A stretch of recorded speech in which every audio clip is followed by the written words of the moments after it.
कथा के लिए कहा था, लेकिन आप ये क्या सुना रहे हैं? आज तो इस कथा को हमारे सामने आपने सुना दिया, लेकिन जब नारायण के पास जाना तो ये कथा लेकर के उनके पास मत जाना। आप भला बताओ, किसी वक्ता की अगर श्रोता ऐसे बेइज्जती कर दे, महाराज आज तो आपने सुना दिया, लेकिन आप आज के बाद इस कथा को मत सुनाइएगा, इससे ज्यादा घोर बेइज्जती और क्या हो सकती है। भगवान भोलेनाथ जी नारद जी से कहा कि यह कथा आज तो हमको सुना दिया, लेकिन नारायण के पास जाइएगा तो ये कथा मत सुनाइएगा। आज नारद जी महाराज अवाक रह गए कि महाराज आप क्या कह रहे हो? भगवान भोलेनाथ ने कहा कि मैं आपके हित के लिए कह रहा हूं। शंभु दीन उपदेश हित, भगवान की इच्छा है, इसलिए भोलेनाथ ने बड़ा सुंदर उपदेश दिया है कि आज नारद जी का भी हित हो जाएगा। पर यह उपदेश आज नारद जी को शुभा नहीं रही है, यह उपदेश आज नारद जी को अच्छा नहीं लग रहा है। नारद जी को लगा कि आज भोलेनाथ को हमारी इस ख्याति से ईर्ष्या हो रही है। कहते अत प्रिय मानी महेश सिखाए।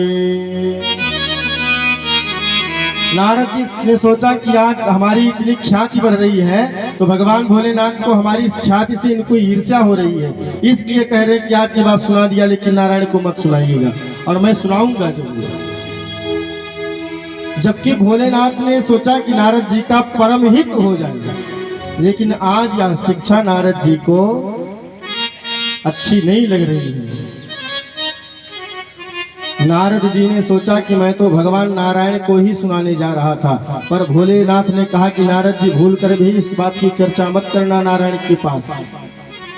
अतः नारद जी ने प्रणाम किया और चल पड़े रास्ते में। सोचे कि देखो आज भोलेनाथ को कितना ईर्ष्या हो रही है मुझसे, और आज नारद जी बीड़ा बजाते हुए हरि गुणगान करते हुए नारायण के धाम जा रहे हैं। एक बार कर तल कर बीड़ा गावत हरि गुण गान छबीना, गावत हरि गुण गान छबीना, गावत हरि गुण गान छबीना।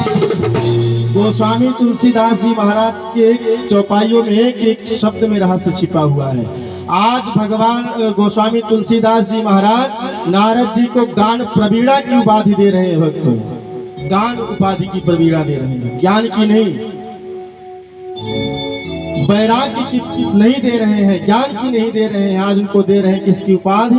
गान प्रवीणा की, क्योंकि नारद जी महाराज को गाने की और स्वर की लय की बहुत अच्छे से जानकारी है, बहुत सुंदर गा लेते हैं, इसलिए आज नारद जी महाराज को गान प्रवीणा की उपाधि दे रहे हैं भगवान। इस प्रसंग से हमको एक सुंदर शिक्षा मिलती है कि जैसे कोई भजन गाए और वह कहे कि मैं दुनिया का सबसे अच्छा गायक हूं, तो भले ही उसे राग रागनियों का ज्ञान हो, वह जानता हो, सब कुछ जानता हो, स्वरों का ज्ञान हो, लेकिन महाराज जब वह अपने अहंकार में भर करके गाएगा तो वह गाना और वह भजन किसी को अच्छा नहीं लगेगा, क्योंकि वह अहंकार से भर करके गा रहा था। आज जब भगवान नारद जी जा रहे हैं भगवान का दर्शन करने के लिए, तो वह भी अहंकार में भर करके जा रहे हैं। भक्तों, आज भगवान राम पंपा सरोवर पर बैठे थे और नारद जी के मन में आया कि मोर श्राप कर अंगीकारा, असहत राम नाम दुख भारा।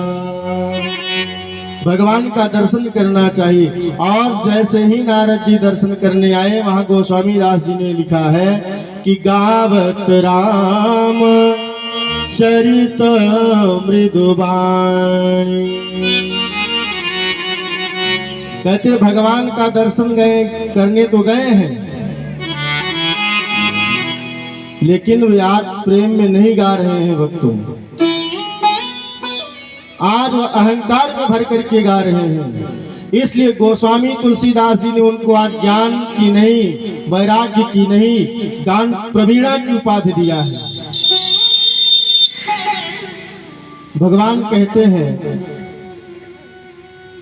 अच्छा एक बात बताइए, जब डॉक्टर के पास हम जाते हैं किसी फोड़े का ऑपरेशन कराने के लिए, तो जब फोड़ा कच्चा होता है तो डॉक्टर साहब दवा देते हैं कि महाराज इस दवा को उस फोड़े पर लगाइएगा, जब वो पक जाएगा और पक करके बढ़ जाएगा तब इसका ऑपरेशन होगा, तब ऑपरेशन करने में मजा आएगा।